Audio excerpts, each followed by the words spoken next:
Good afternoon, everybody. It's nice to see you all. I guess many of you are attending the briefing because your colleagues were on the trip last week, but obviously it was an opportunity that the President had to do a lot of important work with our allies and partners around the world on a range of issues. So it was a successful trip, and happy to talk about that or anything else that may be on your mind today. So Josh, do you want to start? Sure. Welcome back, Josh. Thank you. South Korea says that North Korea is on the verge of a fifth nuclear test. I was wondering whether the U.S. can confirm that you're seeing those preparations take place, and what kind of a U.S. response there would be to such an action. Josh, at this point I don't have a new assessment to share in terms of potential steps that North Korea could potentially take. Over the last several months, we've seen them engage in a series of actions that are in direct contradiction to UN Security Council resolutions. We've expressed our strong concern about those provocative actions. We have marshaled the international community to respond accordingly.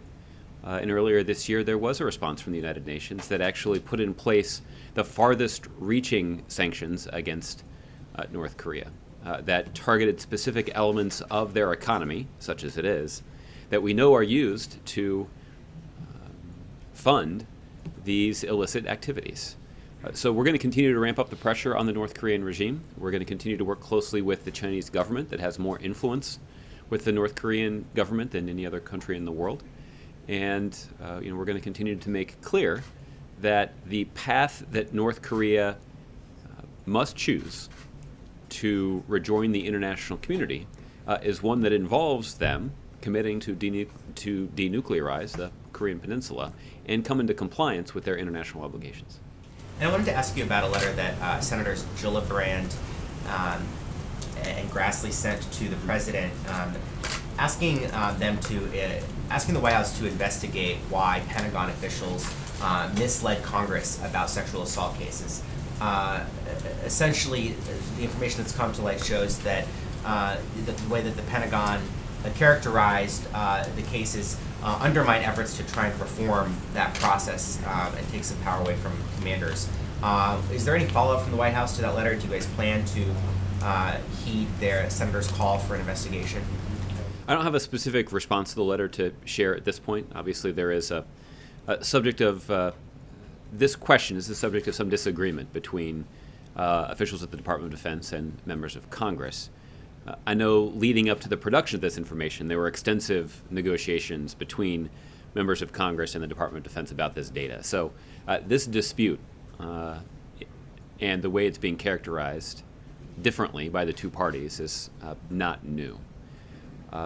The President has made clear that this is a top priority of the Commander-in-Chief. You've heard the President speak on a number of occasions, quite powerfully, about the need to eradicate sexual assault from the military.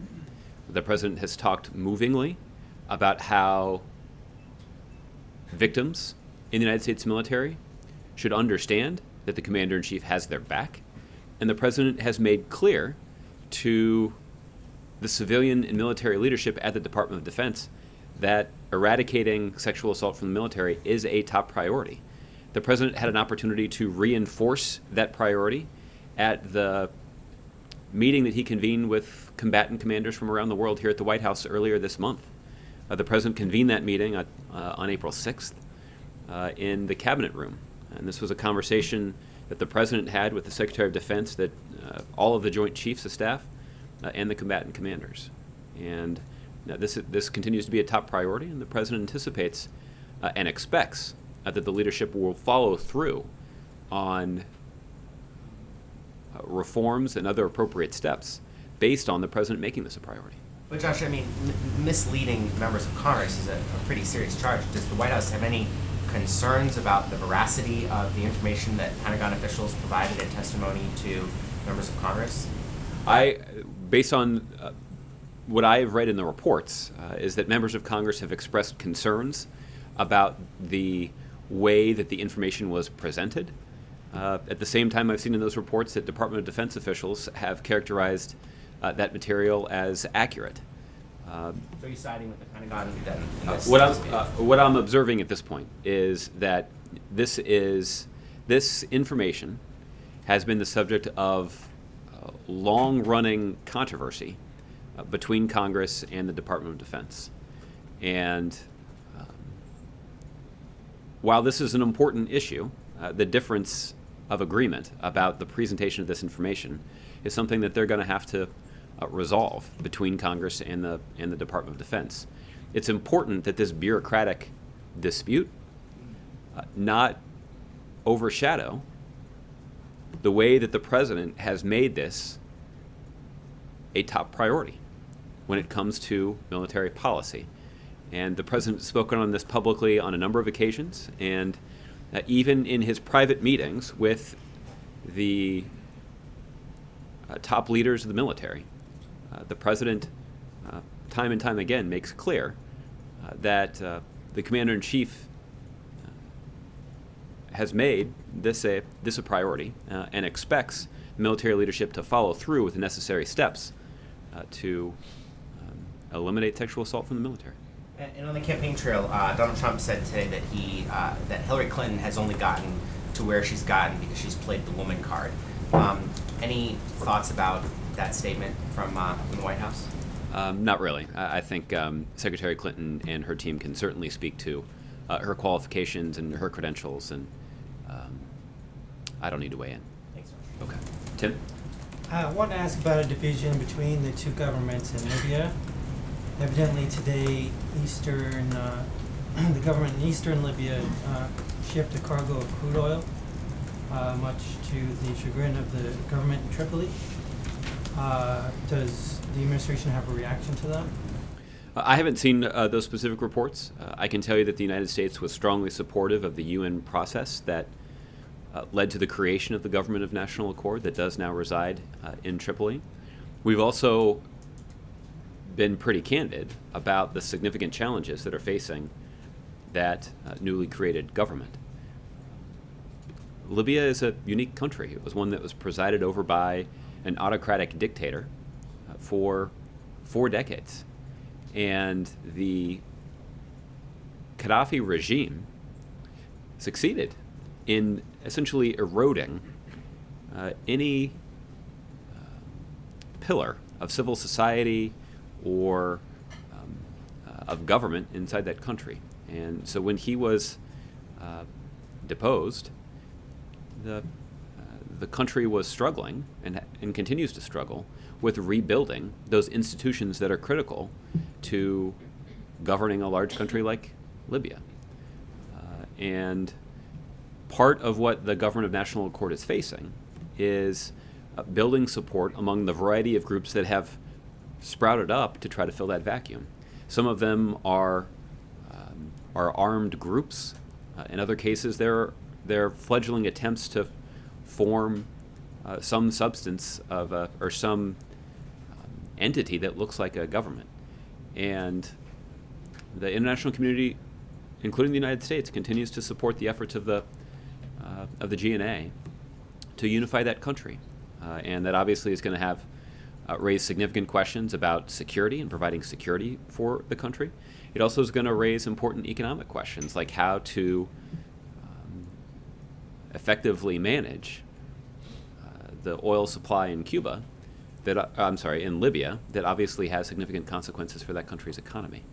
So, these are just some of the significant challenges that are facing the government, and the United States, the United Nations, and other countries around the world are strongly supportive of the GNA's efforts. We do not anticipate that they're going to succeed in unifying that country and restoring order to the chaos overnight, but over time, and with a commitment to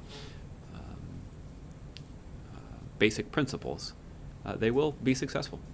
U.S. Special Forces have stopped another cargo before coming from that government. Is that an option yet? I'm not aware of a discussion about that, but again, I didn't have a deep briefing on this today because I hadn't seen the report. Turning to refugee issues in Kansas, Governor Brownback told the administration today that Kansas will withdraw from the U.S. relocation program for refugees. Do you have a reaction to that, and what would this mean practically? That no refugees would end up in Kansas? Well, I haven't seen his letter, so we'll have to take a look at the letter and get back to you on that. And just one more on Iran heavy water purchase last week. The Department of Energy said at the time that it's not going to be, the U.S. is not going to be the customer for the heavy water forever.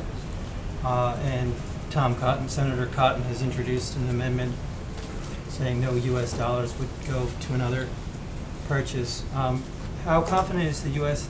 that another country will step up and make more of these purchases? Well, I'm certainly not an expert on the global market for heavy water, but I can tell you that the United States, through the Department of Energy, did make this properly licensed purchase of about 32 metric tons of heavy water. There is a market for heavy water, particularly when it comes to applications related to industry and research here in the United States. And that's how that material will be used by the Department of Energy to essentially sell it at market prices to entities that would use it for industrial or research purposes here in the United States. I should underscore that there is no, that heavy water is not radioactive. It doesn't pose a sort of public health concern. But it is valuable in terms of its use in these particular technical applications. More generally, I can say that this is consistent with Iran fulfilling their obligations as a part of the Joint Comprehensive Plan of Action. This was the international deal to prevent Iran from obtaining a nuclear weapon. Part of the prescribed steps that they had to take was to reduce their nuclear stockpile, and that involved reducing their technological nuclear capabilities. So Iran did have to ship a bunch of its heavy water out of the country, and that's what they've done, and now they're selling off the stockpile, and the United States has purchased some of it for resale to entities in the United States that would use it for research purposes or even industrial purposes in some cases. As it relates to Senator Cotton's amendment, I'm not aware of what sort of impact this could potentially have. I guess I would suggest that if he has genuine concerns about this, maybe he can just write another letter to the Supreme Leader and see how far that gets him. All right. On that note, John. Thanks. What was the President's reaction to the brutal killing in Bangladesh of the Foreign Service national that worked for USAID? Can you share that with me? John, I can tell you that this is a murder that the United States government strongly condemns. The individual who was killed was the employee of the U.S. Agency for International Development in Bangladesh. His name was Zulhaj Manan. Mr. Manan served the U.S. Embassy in Dhaka with distinction, and he worked on behalf of his fellow Bangladeshis as a voice for justice, equality, and human rights for all, including for the local LGBT community. And while his death is obviously a significant tragedy, there are also reports that indicate that he was targeted because of his advocacy for these human rights. And that makes his death even more tragic than it seems. Mr. Manan set an example of dignity, courage, and selflessness, and his legacy will live on in the causes that he championed. We extend our deepest sympathies to Mr. Manan's loved ones as they mourn his loss, and we strongly urge the government of Bangladesh to ensure that the perpetrators of this senseless crime are brought to justice. I can tell you that the U.S. government has already been in touch with the government of Bangladesh to make it clear that this investigation is a priority, and we're pleased to see that so far the government is moving forward with the kind of thorough criminal investigation that we would expect them to conduct. Does the President believe that the government of Bangladesh should take a stronger public stance against these high-profile killings? It seems like there have been a few, not just this one this last week. Well, at this point, our expectation is that the government of Bangladesh should engage in a serious criminal investigation to determine who is responsible and to bring those individuals to justice. They've committed a heinous crime, and they should be held accountable for it. just want to ask one more question on Merrick Garland. I believe it's been 41 days since he was nominated on March 16th. Is the pressure that the White House is putting on Republicans, is it making any sort of impact on Capitol Hill? What do you see developing over the next several weeks? Yeah. Well, I think in the last week or so we have seen some signs that Republicans continue to feel pressure from the American public as they refuse to do their job. I think this is a convenient opportunity for me to say that Chief Judge Garland will be participating in a number of other meetings on Capitol Hill over the course of this week. Tomorrow, Wednesday, he has meetings scheduled with Senator Langford of Oklahoma, Senator Inhofe of Oklahoma, Senator Rounds of South Dakota, and Senator Nelson of Florida. And then on Thursday, he'll meet with Senator Peters of Michigan and Senator Wyden of Oregon. So he's going to continue to have meetings with individual senators. This is consistent with the way the process usually works. And the way the process usually works is that after these private meetings are completed, that there's an open hearing that is scheduled. And the kinds of issues that are discussed in private by the Chief Judge and individual members of the Senate are then discussed publicly. And that's appropriate. And there are certainly a number of Republicans, 11 Republican senators who've already met with Chief Judge Garland. And so many of them have had nice things to say about the judge. We heard Senator Lindsey Graham from South Carolina indicate that Chief Judge Garland's reputation is beyond reproach. Senator Portman described Chief Judge Garland as an impressive guy. Senator Toomey described Chief Judge Garland as very, very smart, very knowledgeable. And Senator Flake noted that Chief Judge Garland is obviously a man of accomplishment and keen intellect. I think the question for all of these senators who have made a strong case that the American public should have a voice in this process, I think the question is, why are they denying the American public the opportunity to hear directly from Chief Judge Garland? Why wouldn't they support a hearing, particularly when they have nice things to say about him? I also understand that Senator Toomey had some criticisms to lodge against Chief Judge Garland's record. I would actually make the case that is all the more reason to hold a hearing. I think even across party lines, I think most Americans subscribe to this general notion of fairness.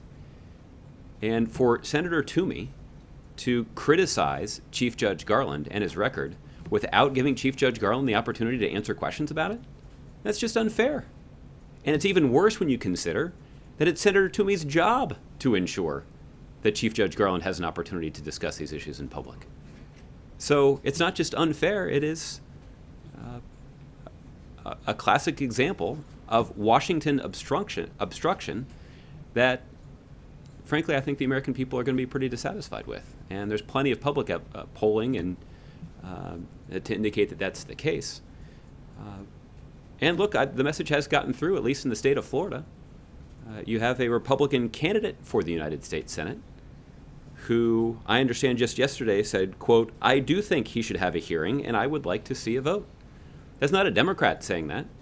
That is a Republican candidate for the United States Senate.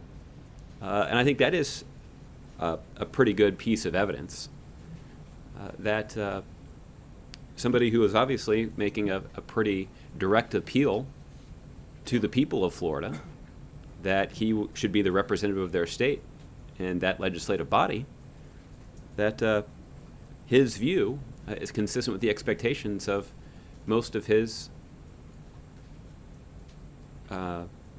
citizens in his state.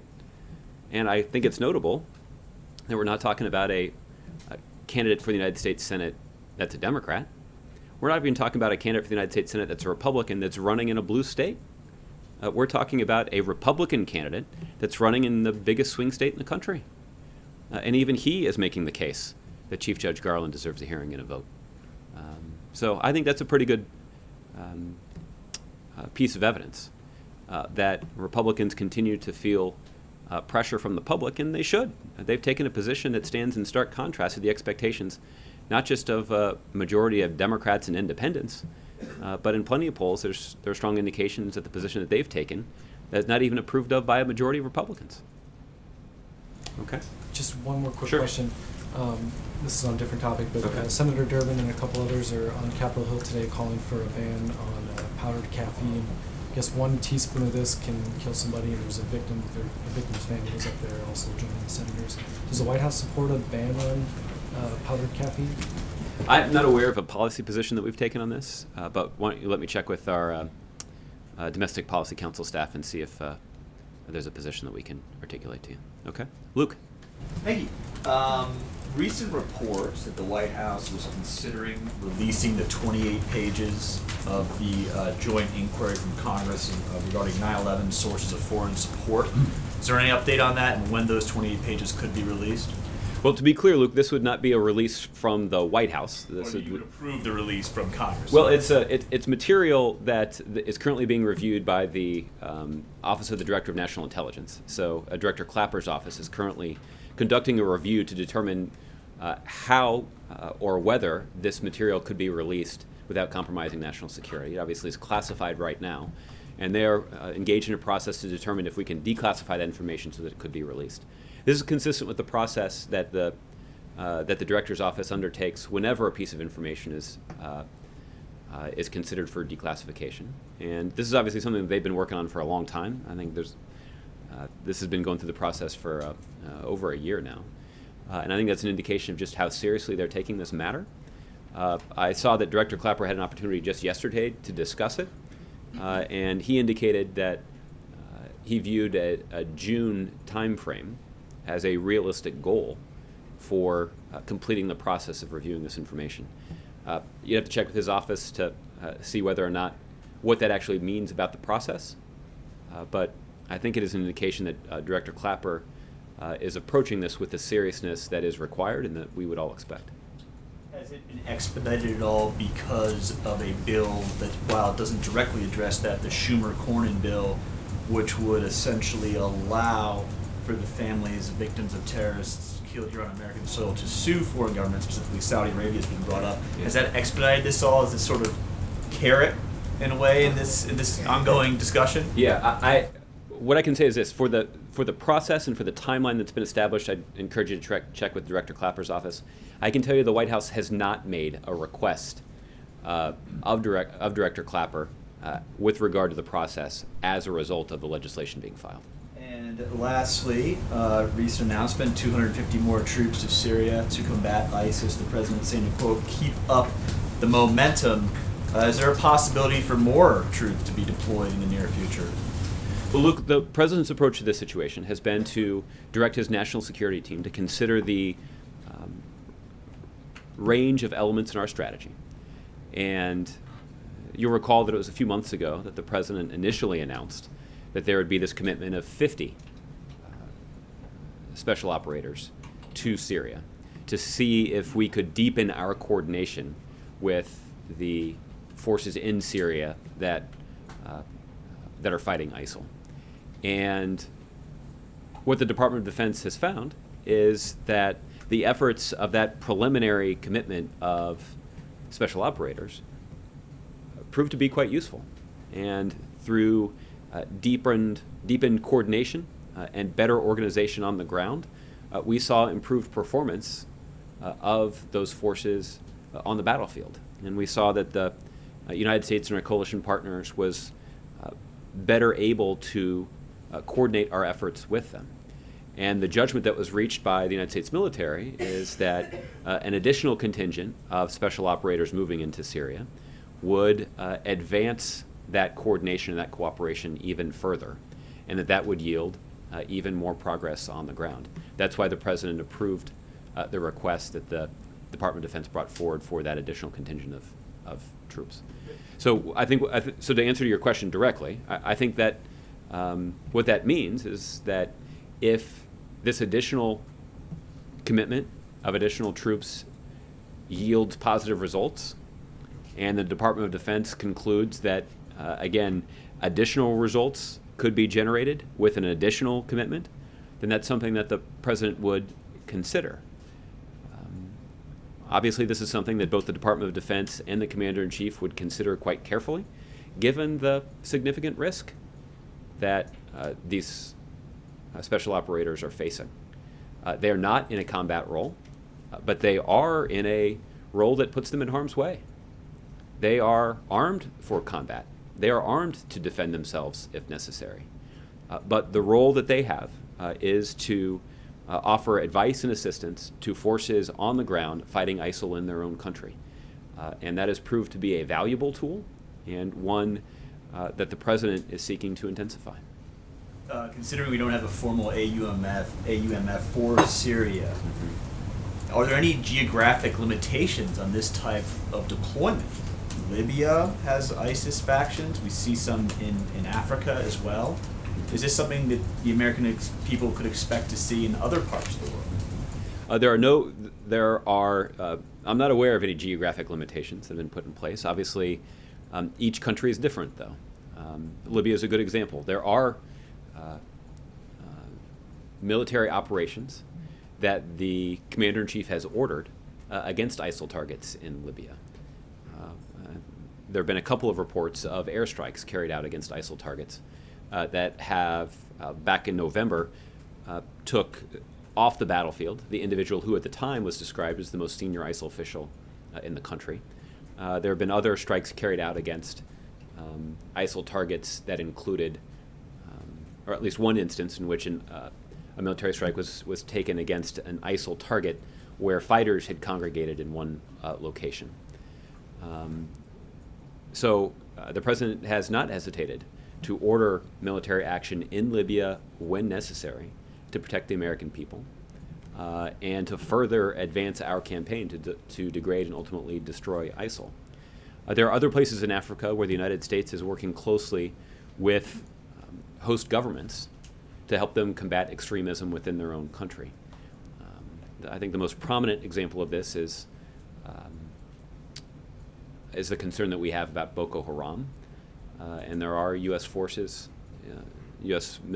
personnel in Nigeria that are working closely with the Nigerian government as they fight those extremist elements in their own country. So, we've been clear about what our strategy is, and that strategy is to build up the capacity of local forces in countries around the world to fight extremism. And there are a variety of ways that we do that. In the situation in Iraq, we obviously work closely with the Iraqi central government and support the efforts of Iraqi forces. Now, in Syria, we obviously don't have a situation where we can coordinate with the central government in Syria. We certainly would like to see that, and that's why we believe that a political transition in that country is overdue. But since we can't coordinate directly with the central government in Syria, we're working with those forces on the ground with whom we are able to cooperate. And we are seeing some progress against ISIL targets in Syria. So, each of these countries is considered individually for the appropriate strategy that will protect the American people. That is obviously the first priority. To advance our campaign to degrade and destroy ISIL, but also to build the capacity of fighters to take the fight to ISIL in their own country. And the reason for that is that the United States cannot be a substitute for those kinds of forces. We cannot impose a military solution on ISIL in any country around the world. In some cases, it may require military involvement to build the capacity of local fighters to take the fight to ISIL. But the president has made clear that the United States military will not be in a substitute for the effectiveness of local fighters. Okay, Mike.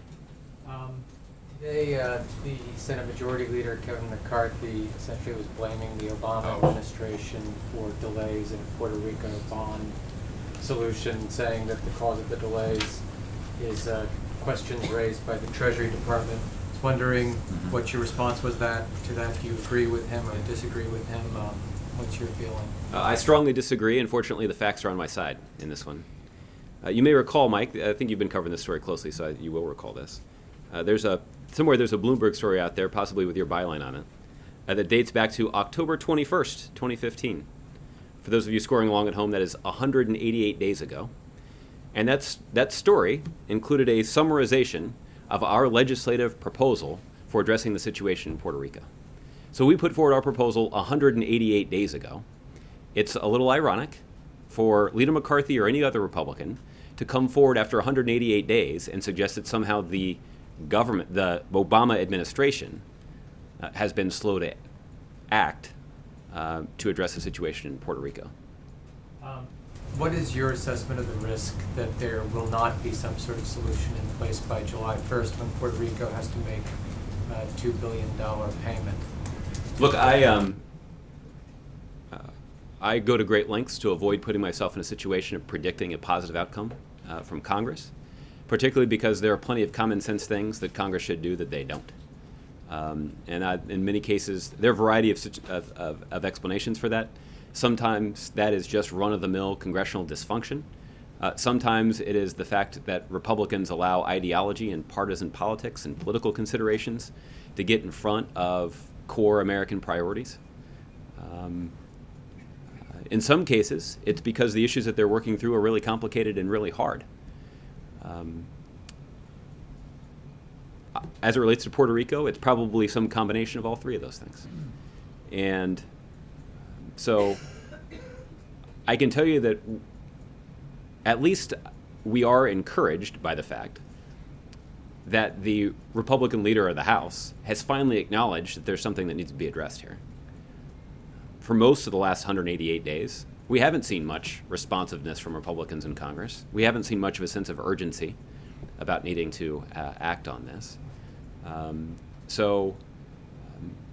If he feels the need to come out and criticize the Obama administration, even if it's false, because he's feeling some political pressure to act, that might be evidence of potential movement in the future, and we certainly would like to see it. We've been very clear about what we believe needs to be part of the solution. We do believe that the Puerto Rican government should be given access to an orderly restructuring regime. We believe that the Puerto Rican government should also be held accountable for following through on financial reforms, including through an independent fiscal oversight body that would, or at least some form of independent fiscal oversight that would ensure and hold the government accountable for following through on the reforms. We also believe that a reform of the Medicaid program in Puerto Rico would have positive benefits both for Puerto Rico's fiscal situation, but also for the health of the Puerto Rican people. We also believe that providing Puerto Rico access to the Earned Income Tax Credit could have a positive impact on Puerto Rico's economy in a way that would also further their efforts to dig out of a pretty deep fiscal hole. Related somewhat to Luke's question, in the meeting with the European leaders on Monday, was a more substantial intervention in Libya discussed? Well, I think I don't have a whole lot more to describe about that meeting beyond what you saw in the written readout. I can just tell you in general that there is concern among our European allies about the situation in Libya. And as I mentioned in response to Luke's question, President Obama has already demonstrated a commitment and a willingness to order U.S. military action in Libya where necessary to protect the United States. And he continues to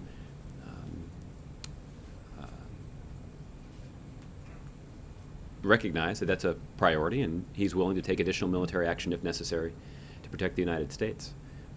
There is a strong sense, however, that like in Syria, a military solution cannot be imposed on Libya. And that's why you've seen the United States and our European allies be so strongly supportive of the government of national accord and hopeful that that fledgling government can succeed in unifying the country, in trying to restore some order to the chaos that they have sustained, try to institute some order over the security situation, some control of the security situation in Libya, and also begin to address the wide range of economic questions. When you have sustained the kind of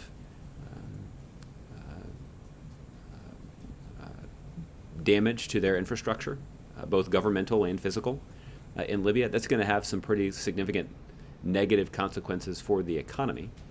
And that's why there are important decisions that need to be made by the GNA about restoring the strength of their economy. Lastly, in the context of the President's remarks on being prepared probably by the end of the year for an assault on Mosul, I was really struck by the New York Times article yesterday on the situation in Al Anbar province and in Fallujah, where, as you know, your allies, the Iraqi government, is laying siege to Fallujah, and many of the civilians are not getting much food.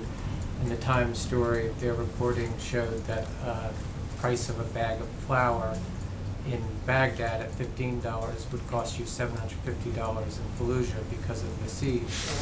Is that a tactic the administration feels comfortable with, and would you like to see it replicated against the Sunni civilian population in Mosul? Well, obviously, Mike, when you are encountering a situation where you have extremists that have essentially, set up shop in some of the largest cities in your country, that's going to have a profound and profoundly negative impact on the local population. And one of the things that President Obama spent some time talking about in Saudi Arabia is the need for additional economic support to the Iraqi government for those areas that have been liberated from ISIL. Ramadi is a good example. That's a country that is a community in Iraq that is still trying to rebuild and recover after enduring many months of ISIL's reign of terror. And for the central government in Iraq to succeed in rebuilding and restoring those communities, they're going to need some economic resources.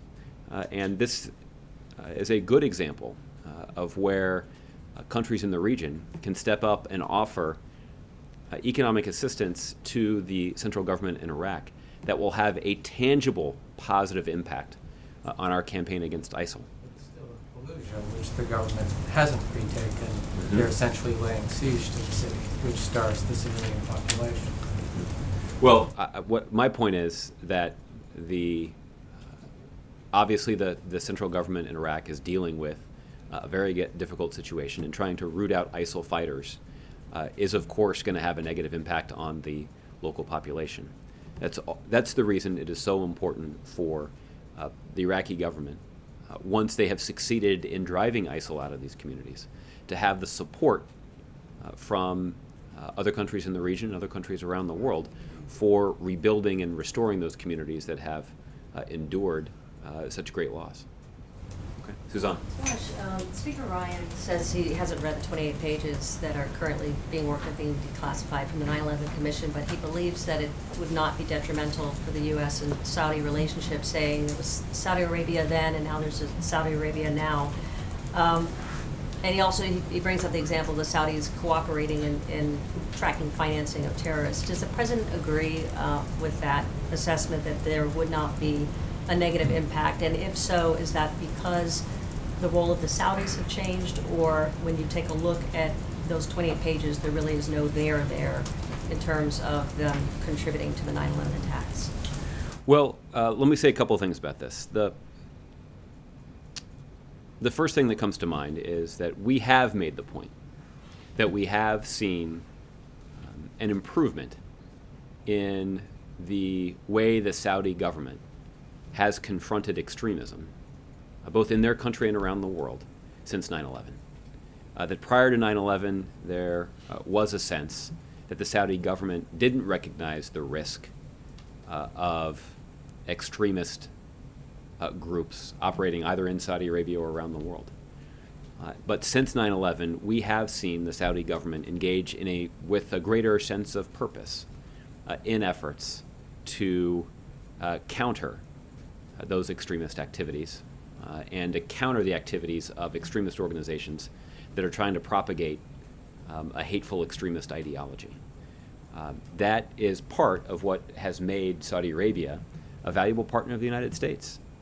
We have seen tangible Saudi contributions to efforts that strengthen American national security. And the basis of that coordination and cooperation is the basis of the important relationship the United States and Saudi Arabia have today. It's why President Obama has traveled to Saudi Arabia 4 times as President of the United States, more than any other president in American history. This is a relationship that, while complicated because of the obvious differences between our two countries, there are areas of common ground, particularly as it relates to taking steps to protect our national security. And the president has worked hard to cultivate that relationship even further. I haven't read the 28 pages, so I can't offer up my own assessment about what impact it would have on the U.S. relationship with Saudi Arabia. Speaker Ryan is certainly entitled to his own opinion, but as he pointed out, it's an opinion that he's offered up without having read the 28 pages. The process that we're engaged in now is a process whereby people who have read the 28 pages can consider the range of ramifications of releasing that material and declassifying it so that it can be read by the American public. And that's what they're doing, and that's what I think the American people would expect, which is carefully consider how transparent it's possible to be without posing undue risk to our national security. I think the other thing that's relevant is that the conclusions of the 9/11 Commission have been made public. They have been declassified. And you saw I don't know if you saw the statement from Governor Kane and from former Congressman Hamilton about the work of the 9/11 Commission. They indicated that they did read the 28 pages. They described those 28 pages as being, quote, almost entirely raw, unvetted material that came to the FBI. And this is material that the 9/11 Commission did have an opportunity to vet. It is material they did have an opportunity to follow up on. And they discussed the range of interviews that they conducted to pursue the leads that were included in that material. And the conclusions of the 9/11 Commission is something that we've talked about in here quite extensively. The conclusion of the 9/11 Commission is that Saudi Arabia has long been considered the primary source of al-Qaeda funding, but we have found no evidence that the Saudi government as an institution or senior Saudi officials individually funded the organization. So I think the point is there is an outside blue ribbon commission that was established to take a look at what contributed to the 9/11 attacks and what reforms we could put in place to prevent an attack like that from ever happening again. They had an opportunity to look carefully at the 28 pages. They had an opportunity to follow up carefully on the information that was included in the 28 pages. And they reached the declassified conclusion that they did not find evidence that the Saudi government, as an institution, or senior Saudi officials individually funded the organization. And just coming off of this trip with Saudi Arabia, does the president feel more reassurances that this is not going to be something that is going to impact the relationship? Well, I think the best way to describe that, well, let me say it this way. When the president had an opportunity to sit down with King Salman in Saudi Arabia, as you know, he spent about 2 hours talking to him about a range of issues that are critically important to both of our countries. And King Salman never raised this question about the 28 pages. I think in some ways that is a testament to the wide range of other important issues that the two leaders had to discuss. But I think it also is an indication that there are a range of other things that are more important to the relationship between our two countries than just these 28 pages. Read into that, but the president didn't bring it up either, the 28 pages. That's correct. The president did not bring it up either. And just on another thing, the Senate race here in Maryland, Van Hollen and Donna Edwards, there's some people who are saying this is turning into identity politics as opposed to based on ideology, that the way people are voting in Maryland are along racial lines. I mean, does the president have an opinion or an assessment of how that's playing out here, right in its own Well, I think backyard? it's too early to draw that kind of conclusion because people are voting right now, even as we speak. So we can take a look at the results tomorrow and determine whether or not that's an appropriate conclusion to draw, and whether or not there's any evidence to substantiate that claim. Okay, Gardner. Another question from Leader McCarthy. He says that Republicans still have not been given all the answers to their questions on Zika, and so I'm just wondering, does the White House aware of any outstanding questions from Congress on Zika funding, and if so, is there a timeline for answering them? And then, just in addition to that, I might as well just add it now. There's a complaint that you guys have not stipulated how the money needs to be apportioned between a supplemental for fiscal year 16 and the regular appropriations process for fiscal year 17. Yeah. Have To the you- extent there is a regular appropriations process in Congress. But I mean, do you guys have a sort of how much specifically do you need for a supplemental in 16, and how much can wait for the 17 approach? Yeah. Well, let me take your question about providing information to Congress first. As I've noted previously, there have been 48 open public hearings in Congress where questions about Zika have been asked and answered by administration officials. I think that's an indication that there have been a variety of venues where any member of Congress, Democrat or Republican, has had an opportunity to ask a senior administration official a question about Zika. So if there are any unanswered questions about the strategy that the administration has put forward to fight Zika and to protect the American people from Zika, I think it's members of Congress themselves who are responsible for not having answers to those questions because they've had ample opportunity to ask them. That being said, if after 48 open public hearings that some Republican who hasn't shown up to the hearings continues to have outstanding questions, I'm confident that we can find a way to try to answer their question. That's the first thing. I think the second thing is, and Just to be clear, you don't know of any outstanding questions, like some list of questions they've sent you that you guys haven't responded to? not that I'm aware of, but look, I wouldn't put it past some Republican that I've never heard of, producing a detailed list of questions that they say has been, residing on their website for a couple of weeks. So I think my point is, send the questions over, we'll take a look. But there's no excuse for them having those unanswered questions when you consider that we've already put forward a detailed legislative proposal more than 2 months ago now. We've already participated in 48 hearings in which questions about Zika have been raised. There have been briefings that have been convened by senior administration officials for both the House and the Senate to discuss this issue. So I guess what I would say for members of Congress who say that they have questions about the administration's Zika strategy, that ignorance is not an excuse. They've had opportunities to ask their questions. There's ample information that's been provided by the administration, and I don't think their constituents are going to find it an acceptable response when there is a widespread media freakout about the Zika virus that Republicans haven't acted because they didn't get their questions answered. Your second question was about A supplemental or... A supplemental. Yeah, is that... Well, you've heard from our public health professionals that they don't have all of the resources that they need right now to do everything that they believe they could do to protect the American people from the Zika virus. Now, part of that is because, particularly as it relates to our efforts to develop a vaccine, the government needs to demonstrate a long-term commitment to funding these efforts. Much of the efforts to develop a vaccine and to manufacture that vaccine will include a robust role for the private sector. And the private sector will only fully engage when they see that they have a customer that's committed to buying the product. And so that's why the delay that we've seen thus far is already problematic. And it's also why the suggestion that Republicans are just going to tie Zika funding to a totally inept budget process is also destined to fail. This is an emergency. Our public health professionals have said as much. And the American people are counting on the Congress to act.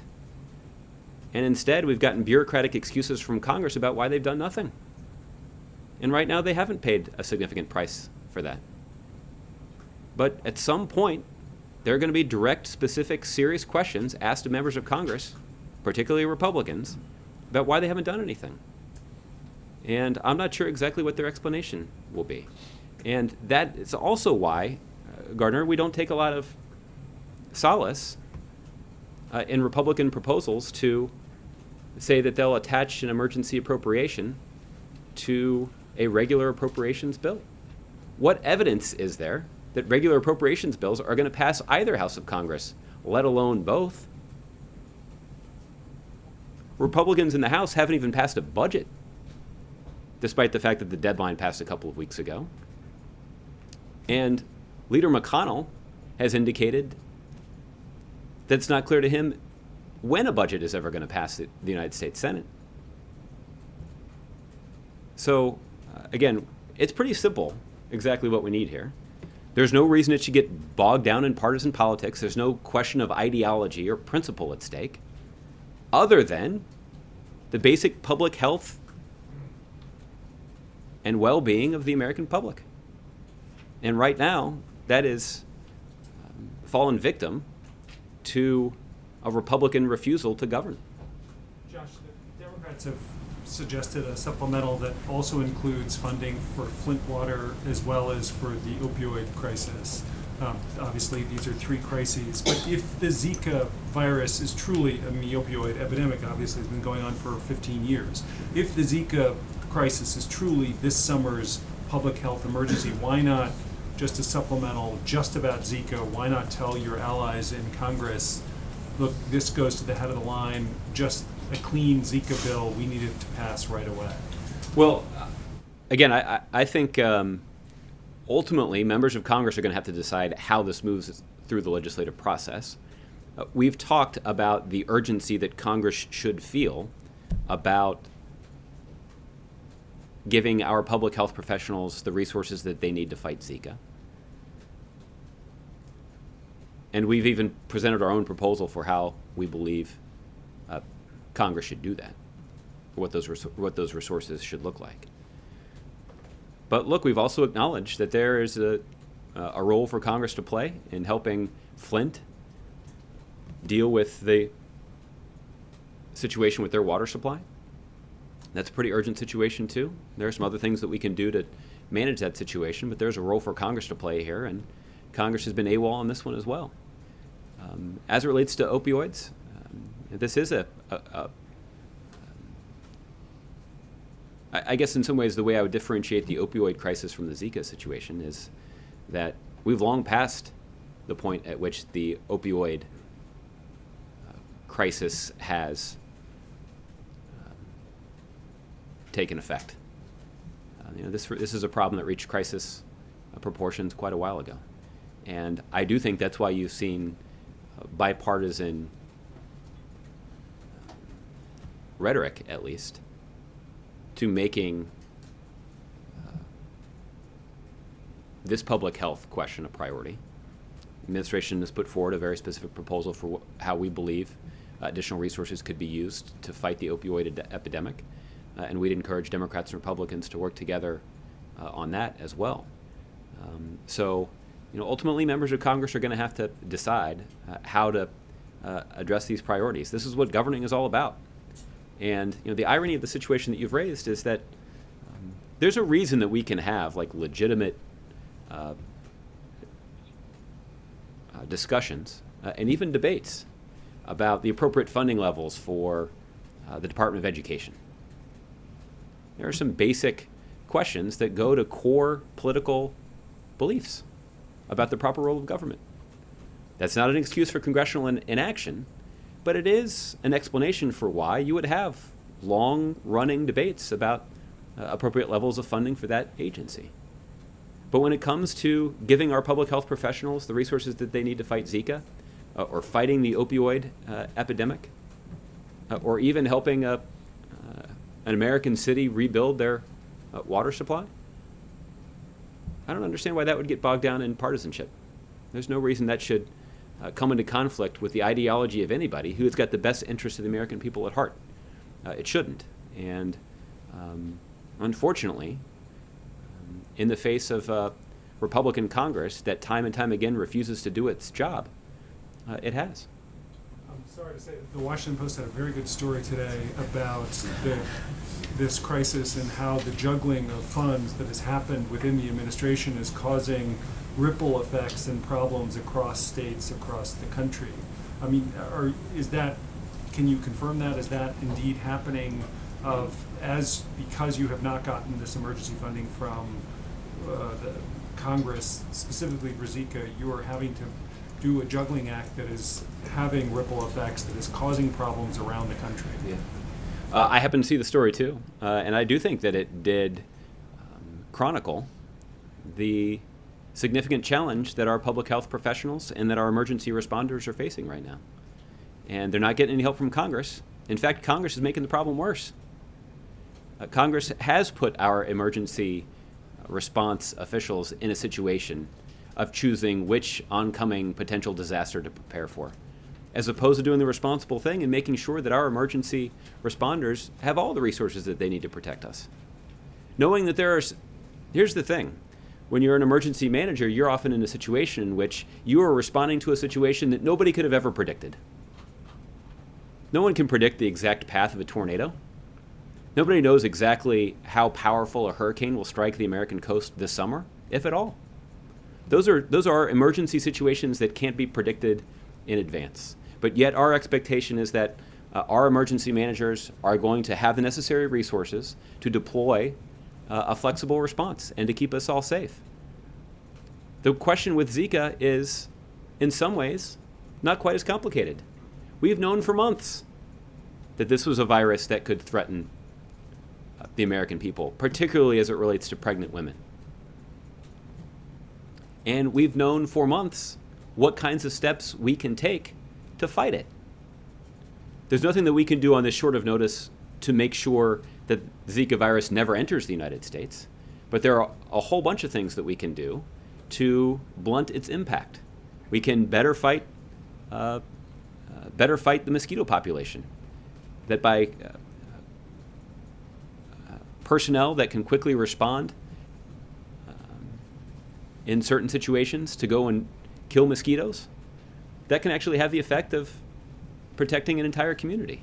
One of the things that our public health professionals have talked about is that if they detect that an individual is tested positive for Zika, that essentially a strike team should go into that person's neighborhood and try to eradicate as many mosquitoes as possible around that person's house to prevent a mosquito from biting that person and spreading the disease to someone else. That's kind of a common sense approach. We have some strategies to protect people, but they require resources.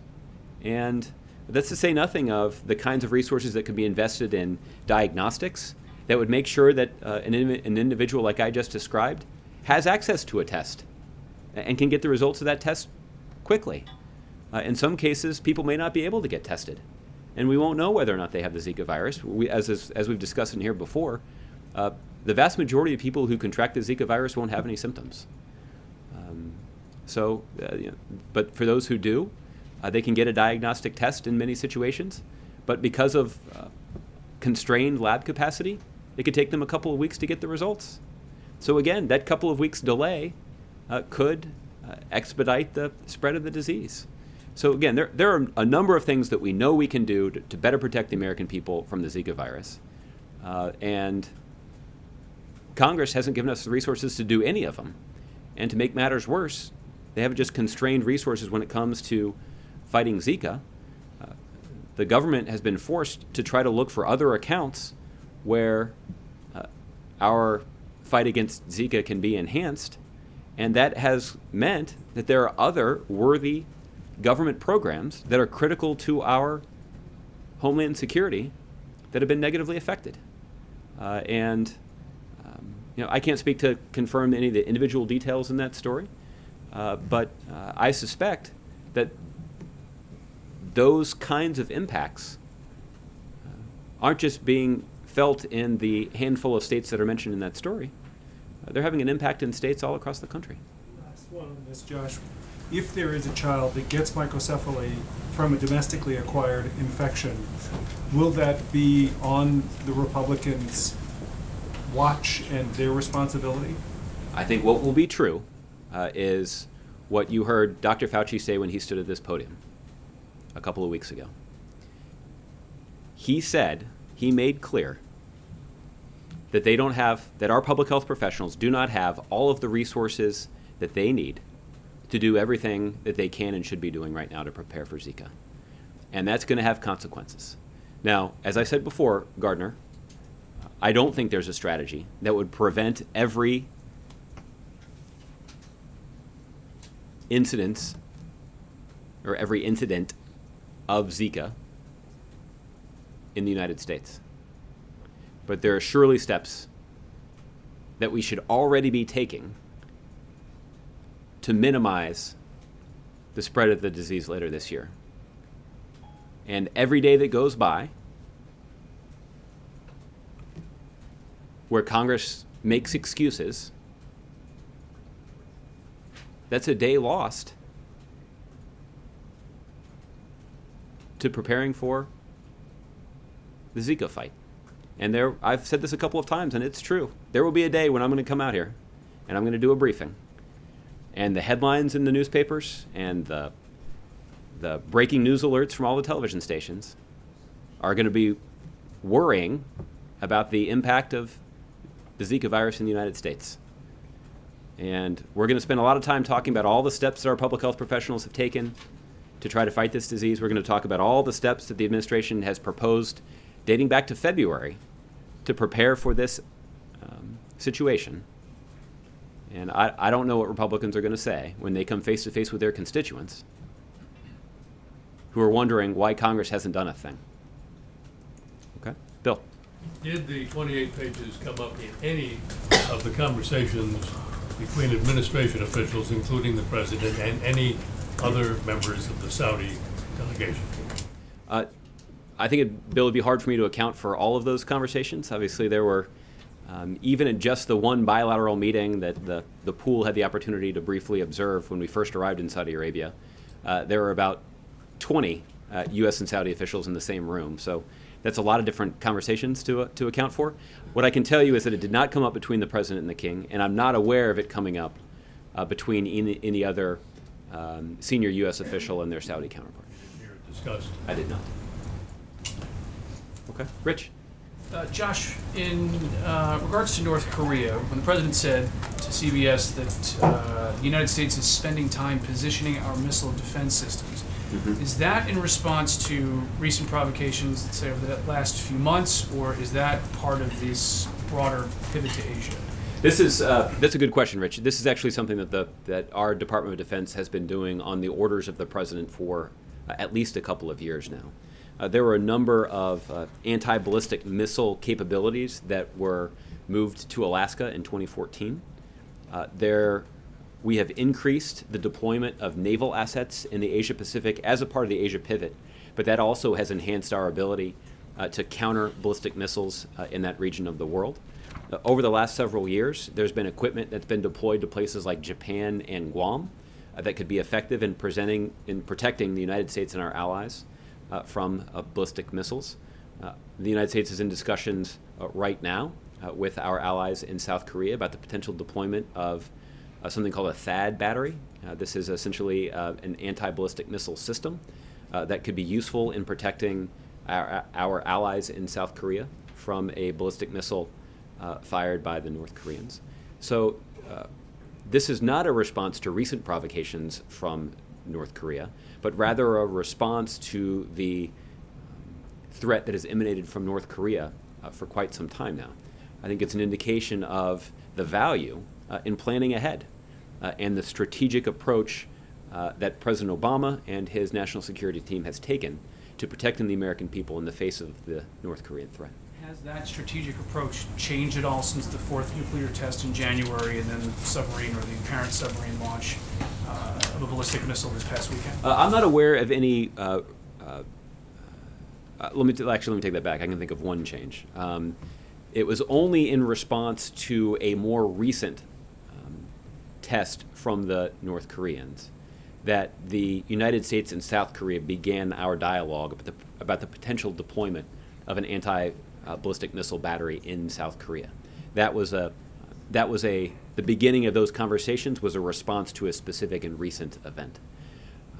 But other than that, I can't think of any other responses that I can tell you about. Obviously, there are a number of things that our national security apparatus is engaged in on a daily basis to protect the American people. And when necessary, they can make changes that reflect the threat emanating from anywhere around the world, including in North Korea. But as it relates to things that I can talk about publicly, I don't have any other examples for you other than discussions about the deployment of this THAAD battery to South Korea. Is the administration confident in its ability to defend allies in the region on the Korean Peninsula?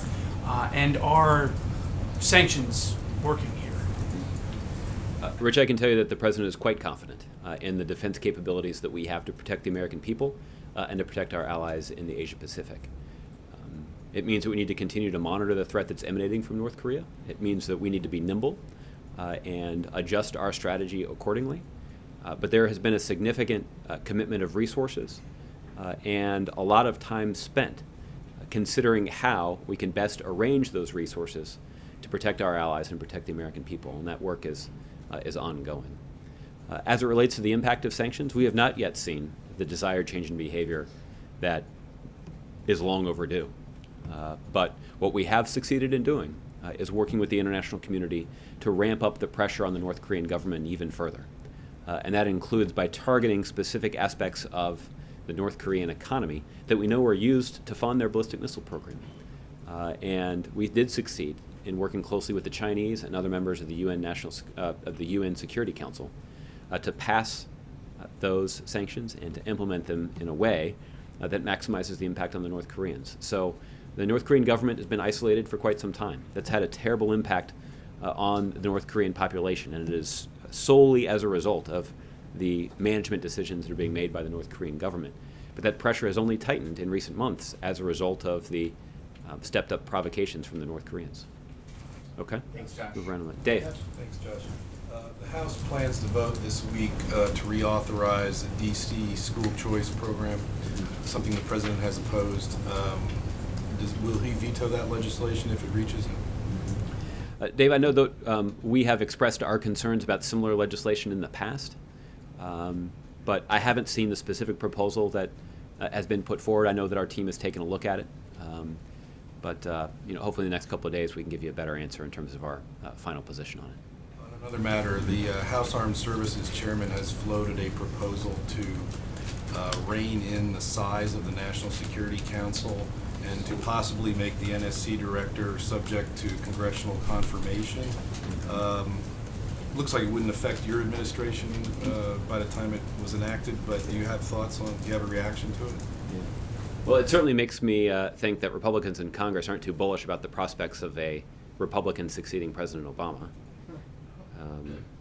But you can ask them about that, I guess. I did see that the proposal includes limiting the size of the National Security Council. I think it warrants mentioning that under the leadership of the current National Security Advisor, Susan Rice, the size of the National Security Council has actually shrunk 10% in just the last 18 months or so. And that's based on her own initiative to try to streamline the National Security Council and make its actions even more efficient than it already is. So this is something that we're already focused on here. I know I've also seen that some of those proposals suggest that the National Security Council staff should be capped at 50 people. I might note that the staff of the Senate Armed Services Committee is larger than that. That seems like a rather curious apportionment of resources when you consider the important work that's done at the National Security Council every day. So obviously we've got some concerns with their proposals. You've seen that the rationale for this proposal is to give the Congress and the Pentagon more leverage in policy disputes with the White House over military policy. Do you have a comment on that? Well, considering that this Congress doesn't seem like they're at all prepared to pass a budget for our military this year, considering that Congress has for the last 2 years refused to even consider seriously an authorization for the use of military force, and considering that there are a range of spending reforms that the Department of Defense has repeatedly put forward, only to see them be denied by Congress. I saw a story while we were traveling about continued opposition in Congress to considering another round of base closures. These are base closures that the Department of Defense assesses would have a positive impact on our national security because it would allow for the more efficient deployment of military resources around the country. But Republicans and some Democrats probably have voiced some opposition to those reforms. I think all of that makes clear that there are too many members of Congress that don't take very seriously their responsibility to engage in a legitimate debate about policies that are critical to our national security. That's why I'm surprised to hear that that some of them are seeking more authority over those decisions that they've thus far refused to make. Okay. Yes. JC? How concerned is Chancellor Merkel, or did she express her concerns to the President while he was there, that the Schengen Agreement regarding travel within the EU, an essential part of the entire EU, that would remain in place despite some of the reactions had by some of the political activities that have gone on in terms of vis-a-vis the refugee crisis going on right now? JC, I don't have more details to share of their private conversations, and for her government's view of that policy, I'd refer you to my German counterpart. He's a nice guy. I got a chance to see him over the weekend, so I'm sure he'd be happy to try to answer your question. I think what I can tell you more generally, though, is that Chancellor Merkel and the President had an opportunity to consult with the leaders of the UK, France, and Italy yesterday. And part of those discussions focused on the need for greater information sharing to ensure that we're working together to combat homeland security threats to all of our nations. And that level of information sharing can and should improve, and doing so would improve our national security. Okay? Pam, I'll give you the last one. Just on the Zika funding, there were Republicans talking about $1.1 billion last week. Would that be enough to at least combat the problem this summer, if they, if that was the agreement? Well, obviously, we'd have to take a look at what they're proposing, and I would note that that's barely half of what we've indicated is needed. So I'm not going to rule it out until we've had an opportunity to take a close look at it. But right now, our concern isn't just focused on the fact that it's about half of what our public health professionals say that we need to effectively fight this fight. Right now, our concern is that that funding is tied to a moribund appropriations process. So, again, there's very little prospect for the passage of appropriations bills before the fall at the earliest. The onset of Zika is going to be felt several months before that, and that's why we believe Congress needs to find a way to act before then as well. This is college signing day. Do we know yet where the first daughter is going to college? I don't know the answer to that, but once we have a announcement to make, we'll make sure you all are read in. All right? Okay. Thanks, everybody. We'll see you tomorrow.